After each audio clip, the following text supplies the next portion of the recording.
Hi dears, എല്ലാവർക്കും Malayali PSC YouTube ചാനലിലേക്ക് സ്വാഗതം. ലക്ഷ്മികാന്തിൻ്റെ പോളിറ്റി ടെക്സ്റ്റ് ബുക്കിലെ സ്റ്റേറ്റ്മെൻറ്റ് ക്വസ്റ്റ്യൻസ് ആണ് നമ്മളിന്നിവിടെ നോക്കാൻ പോകുന്നത്. 5 ക്വസ്റ്റ്യൻസ് ആണ് നോക്കുന്നത്. അപ്പോൾ ഇതിനു മുമ്പ് അപ്ലോഡ് ചെയ്തിട്ടുണ്ട് കുറച്ച് വീഡിയോസ്, സ്റ്റേറ്റ്മെൻറ്റ് ക്വസ്റ്റ്യൻസ്. ആ വീഡിയോസ് കാണാത്തവർ കാണുക. പിന്നെ നിങ്ങൾക്ക് വീഡിയോസ് ഇഷ്ടമാവുകയാണെന്ന് വെച്ചെങ്കിൽ സബ്സ്ക്രൈബ് ചെയ്യുക, ലൈക്ക് ചെയ്യുക, ഷെയർ ചെയ്യുക. അപ്പോൾ നമുക്ക് സ്റ്റാർട്ട് ചെയ്യാം. First question, with reference to the Union government, consider the following statements. First statement, the Department of Revenue responsible for the preparation of Union budget that is presented to the Parliament. Second statement, no amount can be withdrawn from the Consolidated Fund of India without the authorization from the Parliament of India. Statement 3, all the disbursements made from public account also needs authorization from the Parliament of India. Which of the statements given above is or are correct? Option A 1 and 2 only, option B 2 and 3 only, option C 2 only, option D 1, 2 and 3. അപ്പോൾ ഇവിടെ answer എന്ന് പറയുന്നത് option C 2 only ആണ്. അപ്പോൾ നമുക്കിതിൻ്റെ related ഫാക്ട്സും ഡിസ്ക്രിപ്ഷനും നോക്കാം. First സ്റ്റേറ്റ്മെൻറ്റിൽ പറയുന്നത് department of revenue ആണ് യൂണിയൻ ബഡ്ജറ്റ് പ്രിപ്പയർ ചെയ്യുന്നത് എന്നാണ്. പക്ഷേ ഡിപ്പാർട്ട്മെൻറ്റ് ഓഫ് റവന്യൂ അല്ല യൂണിയൻ ബഡ്ജറ്റ് പ്രിപ്പയർ ചെയ്യണത്, ഡിപ്പാർട്ട്മെൻറ്റ് ഓഫ് ഇക്കണോമിക് അഫെയേഴ്സ് ആണ്. ഡിപ്പാർട്ട്മെൻറ്റ് ഓഫ് ഇക്കണോമിക് അഫെയേഴ്സ് ആണ് ബഡ്ജറ്റ് പ്രിപ്പയർ ചെയ്യുന്നത്. അപ്പോൾ ഫസ്റ്റ് സ്റ്റേറ്റ്മെൻറ്റ് തെറ്റാണെന്ന് മനസ്സിലായി. ഗവൺമെൻറ്റിൻ്റെ ഫണ്ട്സിനെ കുറിച്ചിട്ടുള്ള 2 സ്റ്റേറ്റ്മെൻറ്റുകളാണ് തന്നേക്കുന്നത്. ഒന്ന് കൺസോളിഡേറ്റഡ് ഫണ്ട്, അടുത്തത് പബ്ലിക് അക്കൗണ്ട്. അപ്പോൾ ഇതിനെക്കുറിച്ച് ഡീറ്റെയിൽഡ് ആയിട്ട് നമുക്ക് നോക്കാം. അപ്പോൾ യൂണിയൻ ഗവൺമെൻറ് ഫണ്ടുകളെ കുറിച്ച് പറയുന്നത് കോൺസ്റ്റിറ്റ്യൂഷൻ്റെ പാർട്ട് 12 ആണ്. ഇപ്പോൾ യൂണിയൻ ഗവൺമെൻറ് ഫണ്ടിനെ കുറിച്ചിട്ട് പറയുന്ന പാർട്ട് ഏതാണ്? പാർട്ട് 12 ആണ്. 3 തരം ഫണ്ടുകളാണുള്ളത്: consolidated fund, public fund, contingency fund. അപ്പോൾ കൺസോളിഡേറ്റഡ് ഫണ്ടിനെ കുറിച്ചിട്ട് പ്രതിപാദിക്കുന്ന ആർട്ടിക്കിൾ ഏതാണെന്ന് ചോദിച്ചാൽ 266 ക്ലോസ് 1 ആണ്. അതിൽ ടാക്സസ്, നോൺ ടാക്സസ് റവന്യൂ, അതുപോലെ എല്ലാ എക്സ്പെൻഡിച്ചറും ആണ് ഈ കൺസോളിഡേറ്റഡ് ഫണ്ടിൽ വരുന്നത്. ടാക്സസ്, നോൺ ടാക്സസ് റവന്യൂ പറഞ്ഞാൽ നികുതിയേതര വരുമാനങ്ങളും അതുപോലെ എല്ലാ ചെലവുകളും ഈ ഒരു കൺസോളിഡേറ്റഡ് ഫണ്ടിന് കീഴിലാണ് വരുന്നത്. എക്സ്പെൻഡിച്ചർ നടക്കുന്നതിന് മുന്നേ തന്നെ പാർലമെൻറ്റിൻ്റെ ഓതറൈസേഷൻ ആവശ്യമുള്ള ഒരു ഫണ്ടാണ് കൺസോളിഡേറ്റഡ് ഫണ്ട്. അപ്പോൾ കൺസോളിഡേറ്റഡ് ഫണ്ടിന് പാർലമെൻ്ററി ഓതറൈസേഷൻ ആവശ്യമാണ്. ഇത്രയാണ് കൺസോളിഡേറ്റഡ് ഫണ്ടിനെ കുറിച്ച് പറയാൻ. ഇനി പബ്ലിക് ഫണ്ട് എന്ന് പറഞ്ഞു കഴിഞ്ഞാൽ 266 ക്ലോസ് 2 ആണ് ആർട്ടിക്കിൾ പബ്ലിക് ഫണ്ടിനെ കുറിച്ച് പറയുന്നത്. ഇവിടെ കൺസോളിഡേറ്റഡ് ഫണ്ടിൽ ഉൾപ്പെടാത്ത, അതിന് കീഴിൽ വരാത്ത ബാക്കി എല്ലാ പബ്ലിക് മണിയും പബ്ലിക് ഫണ്ടിന് കീഴിലാണ് വരുന്നത്. ഇവിടെ പാർലമെൻ്ററി ഓതറൈസേഷൻ്റെ ആവശ്യമില്ല, നോട്ട് റിക്വയർഡ് ആണ്. പബ്ലിക് ഫണ്ടിന് പാർലമെൻ്ററി ഓതറൈസേഷൻ ആവശ്യമില്ല. അതുപോലെ തന്നെ ഇനി അടുത്തതായിട്ട് പറയുന്നത് കണ്ടിൻജൻസി ഫണ്ടാണ്. കണ്ടിൻജൻസി ഫണ്ടിനെ കുറിച്ചിട്ട് പറയുന്ന ആർട്ടിക്കിൾ 267 ക്ലോസ് 1 ആണ്. അതിൽ അൺഫോർസീൻ ആയിട്ടുള്ള എക്സ്പെൻഡിച്ചർ, അതായത് നമ്മൾ പ്രതീക്ഷിക്കാത്ത കണ്ടിൻജൻസി ഫണ്ടിൽ നമുക്ക് അൺഎക്സ്പെക്റ്റഡ് ആയിട്ടുള്ള എക്സ്പെൻഡിച്ചറുകളാണ് വരുന്നത്. ഉദാഹരണത്തിന് ഡിസാസ്റ്റേഴ്സ് ഒക്കെ ഉണ്ടാകുമ്പോൾ അത് നമ്മൾ പാർലമെൻറ്റ് ഓതറൈസേഷൻ ഇല്ലാതെ തന്നെ നമ്മൾ എന്ത് ചെയ്യും, ചിലവുകൾ നടത്തും.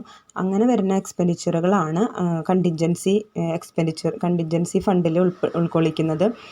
അതിന് 267 ക്ലോസ് 1 ആണ് ആർട്ടിക്കിൾ. അത് പ്രതിപാദിക്കുന്ന ആർട്ടിക്കിൾ ഏതാണ്? 267 ക്ലോസ് 1. അപ്പോൾ നമുക്ക് ആർട്ടിക്കിളുകൾ മാത്രം നോക്കുകയാണെന്ന് വെച്ചെങ്കിൽ കൺസോളിഡേറ്റഡ് ഫണ്ടിൻ്റെ ആർട്ടിക്കിൾ 266 ക്ലോസ് 1 ആണ്. പബ്ലിക് ഫണ്ടിൻ്റെ ആർട്ടിക്കിൾ എന്ന് പറയുന്നത് 266 ക്ലോസ് 2 ആണ്. കണ്ടിൻജൻസി ഫണ്ടിൻ്റെ ആർട്ടിക്കിൾ എന്ന് പറയുന്നത് 267 ക്ലോസ് 1 ആണ്. പാർലമെൻ്ററി ഓതറൈസേഷൻ വേണ്ടത് കൺസോളിഡേറ്റഡ് ഫണ്ടിന് ആവശ്യമുണ്ട്, പബ്ലിക് ഫണ്ടിന് ആവശ്യമില്ല. അതുപോലെ കണ്ടിൻജൻസി ഫണ്ടിന് ആഫ്റ്റർ എക്സ്പെൻഡിച്ചർ മാത്രം പാർലമെൻ്ററി ഓതറൈസേഷൻ ചെയ്താൽ മതി. അപ്പോൾ ഇത്രയാണ് പറയണത്. അപ്പോൾ ഇത്രയും നിങ്ങൾക്ക് ക്ലിയർ ആയെന്ന് വിശ്വസിക്കുന്നു. ഇനി അടുത്ത ക്വസ്റ്റ്യനിലേക്ക്. Question 2, the fundamental object of Panchayat Raj system is to ensure which among the following? 1. Pupils' participation in the development. 2. Political accountability. 3. Democratic decentralization. 4. Financial mobilization. Select the correct answer using the code given below. Option A 1, 2 and 3 only. Option B 2 and 4 only. Option C 1 and 3 only. Option D 1, 2, 3 and 4.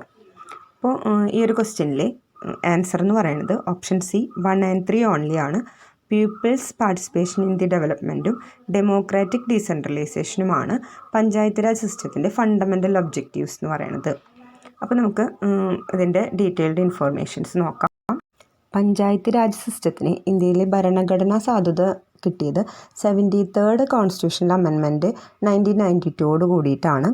ഒരു 3 tyre panchayat Raj സിസ്റ്റമാണ് നമ്മുടെ ജില്ലാ പരിഷത്ത്, പഞ്ചായത്ത് സമിതി, ഗ്രാമസഭ. ഇത് മൂന്നുമാണ് നമ്മുടെ 3 tyre panchayat Raj സിസ്റ്റത്തിൽ include ചെയ്യുന്നത്.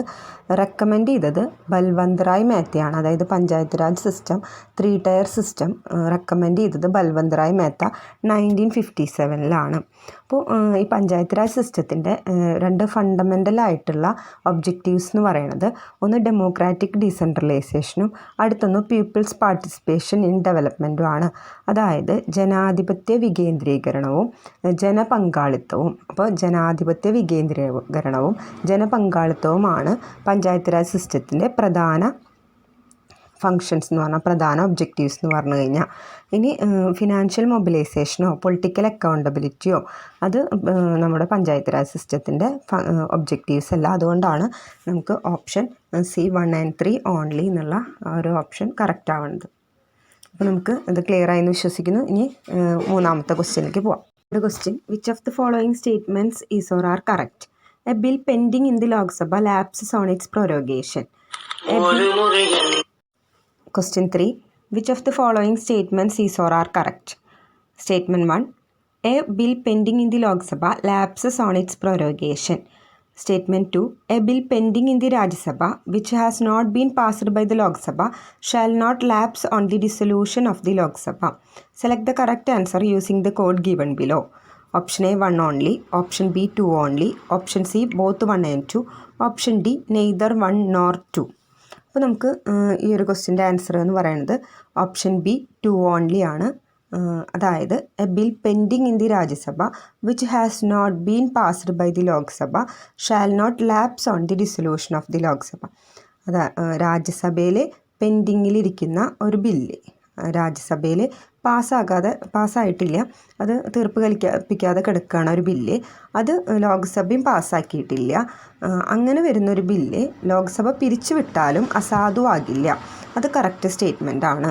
അപ്പോൾ നമുക്ക് കുറച്ച് സ്റ്റേറ്റ്മെൻറ്റുകൾ നോക്കാം. എന്തുകൊണ്ട് ഈ ഒരു ഓപ്ഷൻ മാത്രം, ഈ ഒരു സ്റ്റേറ്റ്മെൻറ്റ്, ഈ ഒരു ക്വസ്റ്റ്യനെ അറിഞ്ഞിരിക്കേണ്ട ഒരു ടേമാണ് പ്രൊരോഗേഷൻ. പാർലമെൻറ്റിന് 2 സഭകളുണ്ട്, രാജ്യസഭ, ലോക്സഭ. ഈ സഭകളിലെ സമ്മേളനം പ്രസിഡന്റ് നിർത്തിവെക്കുന്നതിനെയാണ് പ്രൊരോഗേഷൻ എന്ന് പറയുന്നത്. അപ്പോൾ 2 സഭകളിൽ ഏതെങ്കിലും സഭകളിൽ സമ്മേളനം നിർത്തിവെക്കുക, സെഷൻ സ്റ്റോപ്പ് ചെയ്യണതിനെയാണ് എന്ത് പറയണത്? പ്രൊരോഗേഷൻ. ഇത് പ്രസിഡൻ്റാണ് ചെയ്യുക. സ്പീക്കറുടെയും രാജ്യസഭ ചെയർമാൻ്റെയും കൺസിഡറേഷനോട് കൂടിയിട്ടാണ് ചെയ്യുക. അപ്പോൾ പ്രൊരോഗേഷൻ ഏത് സഭയിലായാലും ഏത് സഭയിൽ ചെയ്താലും അവിടെ തീർപ്പ് കൽപ്പിക്കാതെ ബില്ലുണ്ട് വെച്ചാൽ അത് അസാധുവാകില്ല. അതുകൊണ്ടാണ് ഓപ്ഷൻ സ്റ്റേറ്റ്മെൻറ്റ് 1 ഇൻകറക്റ്റ് ആവുന്നത്. A bill pending in the Lok Sabha lapses on its prorogation എന്ന് പറഞ്ഞാൽ പ്രൊരോഗേഷൻ്റെ സമയത്ത് ഏത് സഭയിലായാലും ബില്ല് പെൻഡിങ്ങിലുള്ളത് ഒരിക്കലും അസാധുവാകില്ല, ലാപ്സായി പോകില്ല. അപ്പോൾ ഇൻകറക്റ്റാണ് first statement.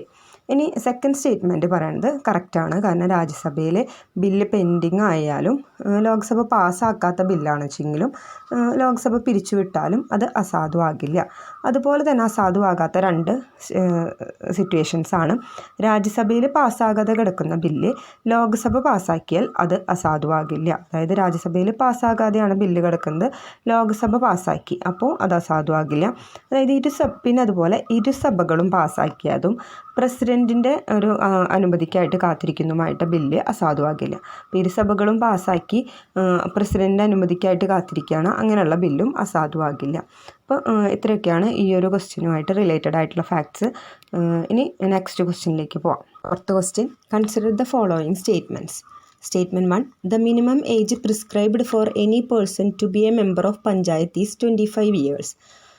Statement 2. A Panchayat reconstituted after premature dissolution continues only for the remainder period.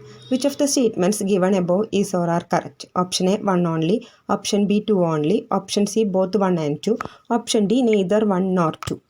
അപ്പോൾ ഈ ഒരു ക്വസ്റ്റ്യനിൽ ഫസ്റ്റ് ആൻസർ എന്ന് പറയുന്നത് ഓപ്ഷൻ B 2 ഓൺലി ആണ്.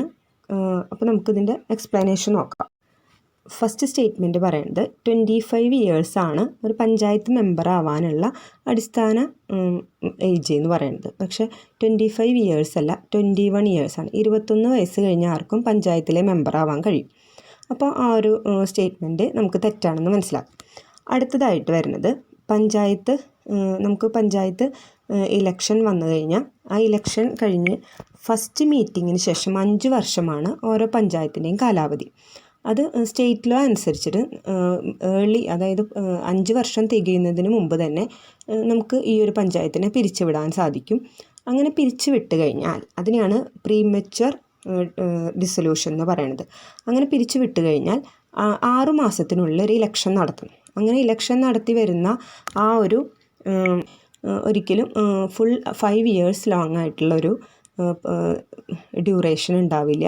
അവർ ഈ റിമൈൻഡർ ആയിട്ടുള്ള, അപ്പോൾ ഇതുവരെ ഭരിച്ചിരുന്ന ആ ഗവൺമെൻറ്റിൽ 5 വർഷത്തിൽ എത്ര ഇനി ബാക്കിയുണ്ട് അത്ര ആ റിമൈൻഡർ പീരീഡ് മാത്രമാണ് അവരുടെ കാലാവധി. അപ്പോൾ അത് കറക്റ്റായിട്ടുള്ള സ്റ്റേറ്റ്മെൻറ്റാണ്. The panchayat reconstituted after premature dissolution continues only for the reminder period. അതുകൊണ്ടാണ് ഓപ്ഷൻ ബി 2 ഓൺലി എന്നുള്ള സ്റ്റേറ്റ്മെൻറ്റ് കറക്റ്റ് ആവുന്നത്. അപ്പോൾ ഈ ഒരു ക്വസ്റ്റ്യൻ്റെ ആൻസർ ക്ലിയർ ആയെന്ന് വിചാരിക്കുന്നു. ഇനി 5th ക്വസ്റ്റ്യൻ നോക്കാം.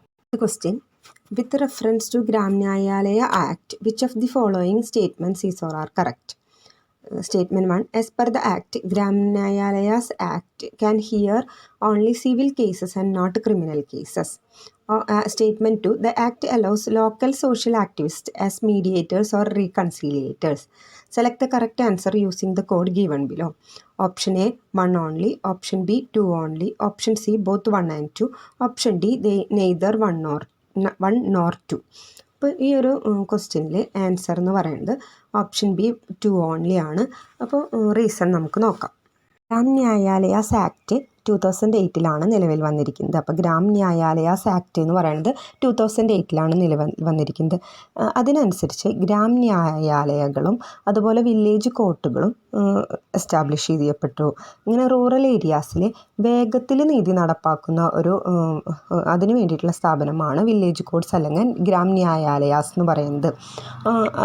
ഈ സിസ്റ്റം വെച്ചിട്ട് അതിൻ്റെ പ്രസിഡൻ്റ് ആരാണ്? ഗ്രാം ന്യായാലയ അല്ലെങ്കിൽ വില്ലേജ് കോർട്ടിൻ്റെ പ്രസിഡൻ്റ് എന്ന് പറയുന്നത് ന്യായാധികാരിയാണ്. അദ്ദേഹത്തിന് ജുഡീഷ്യൽ മജിസ്ട്രേറ്റ് ഓഫ് ഫസ്റ്റ് ക്ലാസിൻ്റെ അതേ ബെനിഫിറ്റ്സ് ഒക്കെ എൻജോയ് ചെയ്യാനുള്ള ആ ഒരു അധികാരമുള്ള ഒരാളാണ് പ്രസിഡൻറ്റ്, ന്യായാധികാരി എന്ന് പറയുന്ന പ്രസിഡൻറ്റ്. ഇനി ഇവിടെ both civil and criminal cases ഇവിടെ ട്രൈ ചെയ്യും. അപ്പോൾ ട്രയൽ ഇതിൻ്റെയൊക്കെ നടത്തും. സിവിൽ ആൻഡ് ക്രിമിനൽ കേസസിൻ്റെ ട്രയൽസ് ഗ്രാം ന്യായാലയങ്ങളിൽ നടത്തും. അതാണ് ഈ ഒരു ഫസ്റ്റ് സ്റ്റേറ്റ്മെൻറ്റ് ഇൻകറക്റ്റ് ആണെന്ന് പറയുന്നത്. കാരണം ഇവിടെ സിവിൽ കേസസ് മാത്രമേ ഹിയർ ചെയ്യുള്ളൂ എന്നാണ് പറയുന്നത്, നോട്ട് ക്രിമിനൽ കേസസ് എന്നാണ് പറയുന്നത്. അതുകൊണ്ട് ഈ സ്റ്റേറ്റ്മെൻറ്റ് ഇൻകറക്റ്റ് ആണ്. അടുത്തൊരു സ്റ്റേറ്റ്മെൻറ്റ് പറയുന്നത് the act allow social activist as mediators and reconciliators. അതായത് നമ്മുടെ ഒരു പ്രദേശത്തുള്ള സാമൂഹിക പ്രവർത്തകരാണ് ഈ ഒരു വല്ല ഡിസ്പ്യൂട്ട്സ് ഒക്കെ ഉണ്ടാകുമ്പോൾ അതിൽ മധ്യസ്ഥരോ അനുരഞ്ജനക്കാരൊക്കെ ആയിട്ട് വരുന്നത് ഈ ഒരു സോഷ്യൽ ആക്ടിവിസ്റ്റാണ്. ശരിയാണ്. ഹൈക്കോടതിയുടെ നിർദ്ദേശപ്രകാരമുള്ള എക്സ്പീരിയൻസ് അല്ലെങ്കിൽ യോഗ്യതകളുള്ള ആളുകളുടെ ലിസ്റ്റ് ആര് തയ്യാറാക്കും? ജില്ലാ കോടതി ജില്ലാ മജിസ്ട്രേറ്റുമായിട്ട് കൂടി ആലോചിച്ച് തയ്യാറാക്കും. അത് ആ പ്രദേശത്തുള്ള സോഷ്യൽ ആക്ടിവിസ്റ്റുകളെ ആയിരിക്കും മീഡിയേറ്റേഴ്സ് അല്ലെങ്കിൽ റീകൺസീലിയേറ്റേഴ്സ് ആയിട്ട് വെക്കുന്നത്. അപ്പോൾ ഈ ഒരു ക്വസ്റ്റ്യനിൽ സ്റ്റേറ്റ്മെൻറ്റ് 2 എന്ന് പറയുന്നത് കറക്റ്റാണ്. അതുകൊണ്ടാണ് ഓപ്ഷൻ ബി 2 ഓൺലി കറക്റ്റ് ആവുന്നത്. അപ്പോൾ നിങ്ങൾക്ക് ഈ ഒരു ക്വസ്റ്റ്യൻ ക്ലിയർ ആയെന്ന് വിചാരിക്കുന്നു. ഇന്നത്തെ 5 ക്വസ്റ്റ്യൻസും നന്നായി പഠിക്കുക. എല്ലാവർക്കും എൻ്റെ ക്ലാസ്സുകൾ ഇഷ്ടമാവുന്നുണ്ടെന്ന് വിചാരിക്കുന്നു. എല്ലാവരും സപ്പോർട്ട് ചെയ്യണം. Thank you.